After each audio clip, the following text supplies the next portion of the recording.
दिमाग भी चाहिए। सत्ता विरासत में मिल सकती है, बुद्धि विरासत में नहीं मिलती है। अब गुंडा और माफिया भाग रहा है, पुलिस उसको दौड़ा रही है, और अगर उसने कहीं कोई दुस्साहस किया तो फिर वहीं पे राम नाम सत्य है, यह भी तय हो जाता है।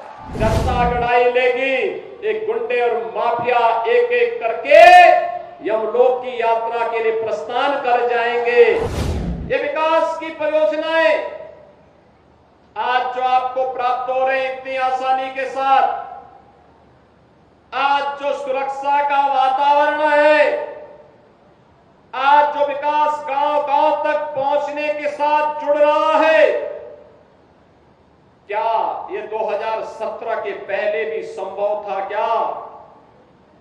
बहनों और भाइयों, 2017 के पहले का उत्तर प्रदेश आप सबसे किसी से भी अछूता नहीं है कि क्या उत्तर प्रदेश के अंदर था, क्या उत्तर प्रदेश के अंदर होता था 2017 के पहले। यही उत्तर प्रदेश है जहां पर हर जिले में समाजवादी पार्टी और कांग्रेस के नेतृत्व में पलने वाले माफियाओं की समानांतर सरकारें चलती थी। यह अंबेडकर नगर में भी चलती थी। याद करिए, हिंदू जागरण मंच के अध्यक्ष, टाडा जनपद के ही निवासी, हमारे एक प्रमुख कार्यकर्ता की हत्या यहां होती है और कोई सुनवाई नहीं होती, कोई सुनवाई नहीं हो रही थी। तब भी मुझे आंदोलन करने के लिए अंबेडकर नगर जनपद में आना पड़ा था। तब भी हम लोगों ने आंदोलन किया था उस माफिया के खिलाफ और समाजवादी पार्टी की सरकार की अराजकता के खिलाफ। कौन ऐसा जिला था, चाहे वह अंबेडकर नगर जिला रहा हो, अयोध्या रहा हो, मऊ, आजमगढ़, गाजीपुर, प्रयागराज, प्रतापगढ़, सुल्तानपुर, कोई जिला ऐसा नहीं था जहां पर कोई न कोई बड़ा माफिया समानांतर सरकार चला करके आम जनता की आवाज को दबाता था, गरीबों की आवाज को दबाता था, पिछड़ों की आवाज को दबाता था और दलित वंचित योजनाओं से भी वंचित रहते थे।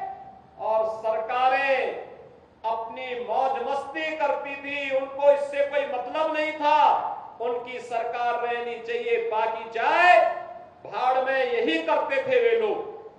लेकिन 17 के बाद एक एक करके माफिया कहां चले गए ये भी आप सब जान रहे हैं। माफियाओं की छुट्टी हो गई, माफिया मुक्त उत्तर प्रदेश हो गया। जो लोग पर्व और त्योहार में विघ्न बाधा डालते थे, विघ्न बाधा समाप्त हुई। अब पर्व और त्योहार शांतिपूर्ण तरीके से मनाए जा रहे हैं।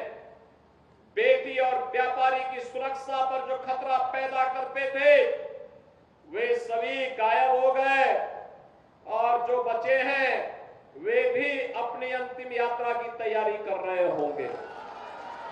बहनों और भाइयों, मैं तो केवल आपसे कहने के लिए आया हूं, मैं केवल आपसे कहने के लिए आया हूं कि रात जलती हुई बेटी के साथ किस प्रकार का व्यवहार होता था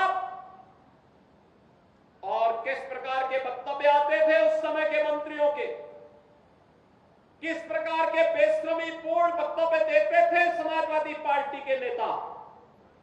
बहनों और भाइयों, ये किसी से छुपा हुआ नहीं है और इसीलिए मैं आज आपसे कहने के लिए आया हूं, एक बेटी तो सबकी बेटी होती है। उस बेटी का सम्मान और उसकी रक्षा पूरे समाज का दायित्व बनता है। लेकिन ये समाजवादी पार्टी इसका महत्व कहां समझ पाएगी। यहां तो गुंडों की भरपूर फौज खड़ी थी, उनको लेकर के लोग चलते थे, उनको अपना शागिर्द मानते थे। जो जितना बड़ा गुंडा और माफिया होता था, समाजवादी पार्टी में उतना बड़ा ओहदा उसको दे दिया जाता था और समाजवादी पार्टी के लोग इसी में गौरव से बोलते थे कि देखिए ये गुंडा हमारा इस जिले को संभालेगा। उनको नहीं पता था कि जनता गड़ाई लेगी, एक गुंडे और माफिया एक एक करके यमलोक की यात्रा के लिए प्रस्थान कर जाएंगे और जनता जनार्दन के साथ अन्याय का हिसाब चुकता होगा। याद करिए 17 के पहले, याद करिए 17 के पहले पुलिस पहले भागती थी, पीछे पीछे गुंडे दौड़ाते थे।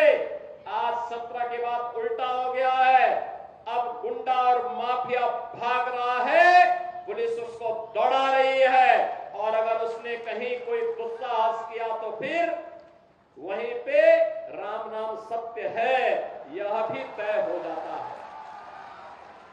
बहनों और भाइयों, सरकार चलाने के लिए जज्बा चाहिए, सरकार चलाने के लिए दिल भी चाहिए और दिमाग भी चाहिए। सत्ता विरासत में मिल सकती है, बुद्धि विरासत में नहीं मिलती है।